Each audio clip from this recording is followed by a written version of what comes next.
So currently founder at Ritebooks.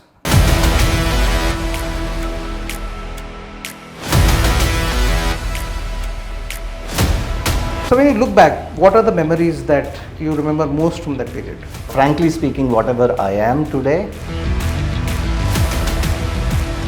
You moved from academia to entrepreneurship.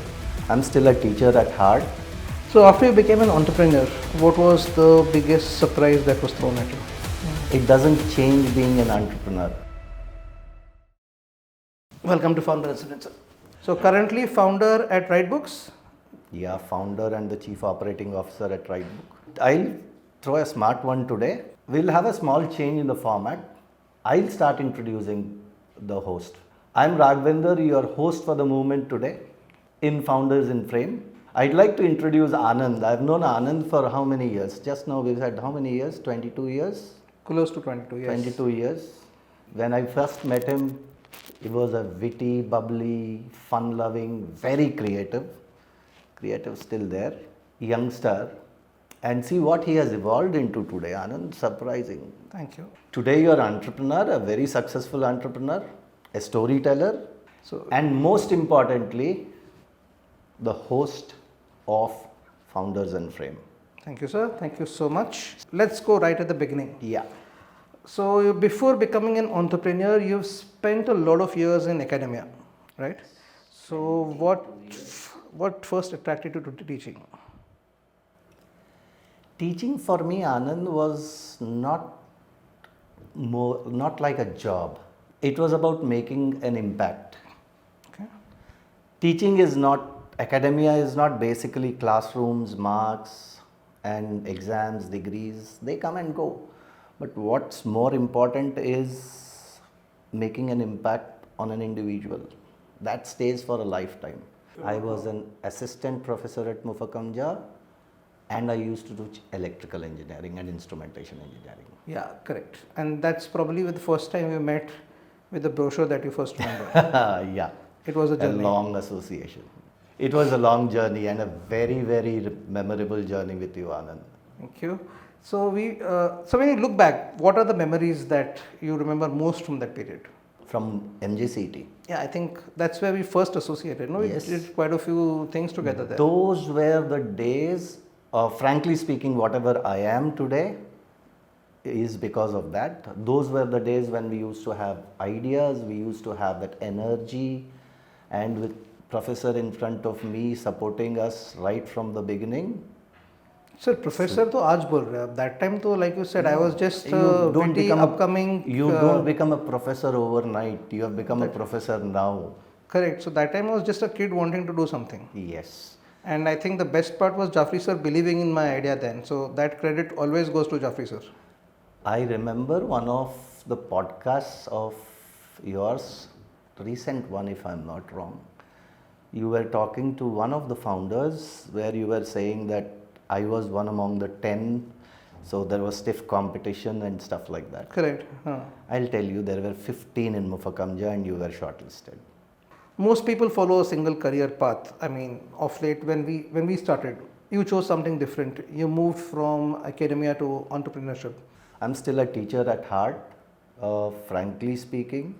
If you're a teacher, how many people can you teach at once? 60 in a classroom if you're in a college.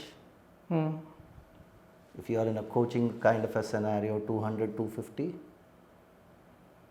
I'm still doing the same thing, but I've ramped up my scale now. So after you became an entrepreneur, what was the biggest surprise that was thrown at you? Surprises or rather challenges, I would put it in a very simple word. It doesn't change.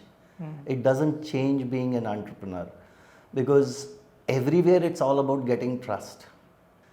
Gaining trust as a teacher in academia is much easier. You need to be sincere, you need to be knowledgeable, and the student automatically respects you.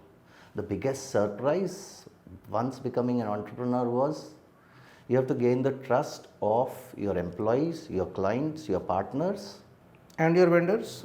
and your Where you have to make payments. the trust that you gain in being an entrepreneur is a trust that you have to gain on a day-to-day basis. Correct. Agree. We've been working together on branding and design over years. In your view, how important is branding for a business that's growing? Tell me, Anand, you build products, people build products, develop solutions, make mistakes, but eventually change prices for a matter. A SaaS product which was costing 500 rupees per year might change to 1500 rupees. Correct.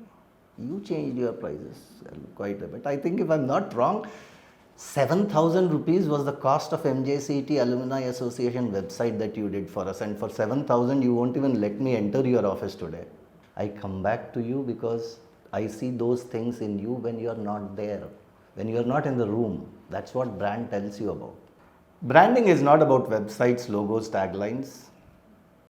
It's all about how people remember you. How different is leading a classroom when compared to leading a business?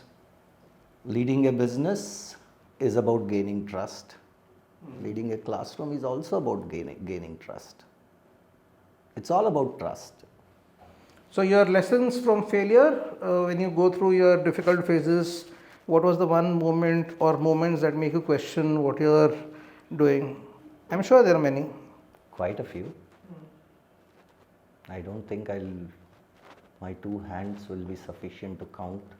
But understand one thing, let's not talk about it in those terms, let's talk about it in a different way.